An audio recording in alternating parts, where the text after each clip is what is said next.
कुंवर चैन सिंह एक ऐसा नाम जो 1857 की क्रांति के काफ़ी पहले मध्य प्रदेश के इतिहास में दर्ज हो चुका था। जब 1818 में अंग्रेज़ों ने भोपाल के तत्कालीन नवाब से समझौता कर जो 1000 सैनिक हैं उनकी छावनी रखने का प्रस्ताव रखा था, तो उसी समय पर 3 रियासतें जो थी वो भी अंग्रेज़ों को सौंप दी गई थी। ये 3 रियासतें थी नरसिंहगढ़, राजगढ़ और खिलचीपुर की। राजगढ़ और खिलचीपुर ने तो कुछ नहीं कहा, लेकिन नरसिंहगढ़ ने ये मानने से इनकार कर दिया कि हम अब अंग्रेज़ों के अधीन आ गए हैं, और उन्होंने ये कहा कि हम स्वतंत्र हैं और इस गुलामी के जो मूव है उसको हम एक्सेप्ट नहीं करते हैं। और इसी समय पर जो छावनी रखी गई थी उनको सैलरी तो दे देते शाही खजाने से भोपाल के, लेकिन उनको कंट्रोल करते थे अंग्रेज़ों के पॉलिटिकल एजेंट मैडहॉक।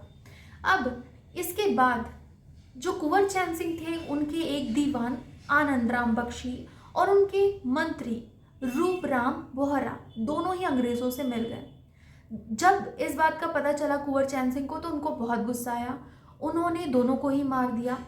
और रूपराम के जो भाई थे उन्होंने इसकी कंप्लेंट करी गवर्नर जनरल के पास कलकत्ता में, और मैडहॉक के पास एक अच्छा मौका आ गया कि इस मौके को यूज़ करने के लिए उन्होंने कुंवर चैन सिंह के सामने 2 शर्तें रखी कि भाई आपको हम इस हत्या के महाभियोग से बचा सकते हैं अगर आप हमारी 2 शर्तें मानते हैं। तो क्या 2 शर्तें थी? पहली शर्त ये थी कि नरसिंहगढ़ को अंग्रेज़ों की अधीनता स्वीकार करनी होगी।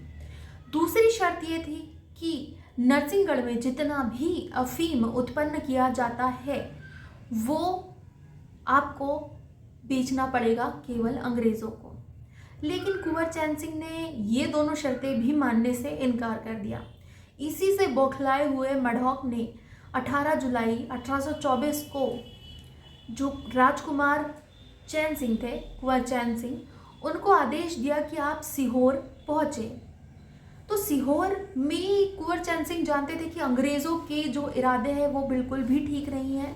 इसके बावजूद वो वहाँ पर जाने के लिए तैयार हो गए, और सारंगपुर के निवासी हिम्मत खां और बहादुर खां जो उनके 2 विश्वसनीय मित्र थे उनको लेकर और 43 लोगों की और सेना लेकर वो पहुँचे कैप्टन मैडहॉक से मिलने के लिए।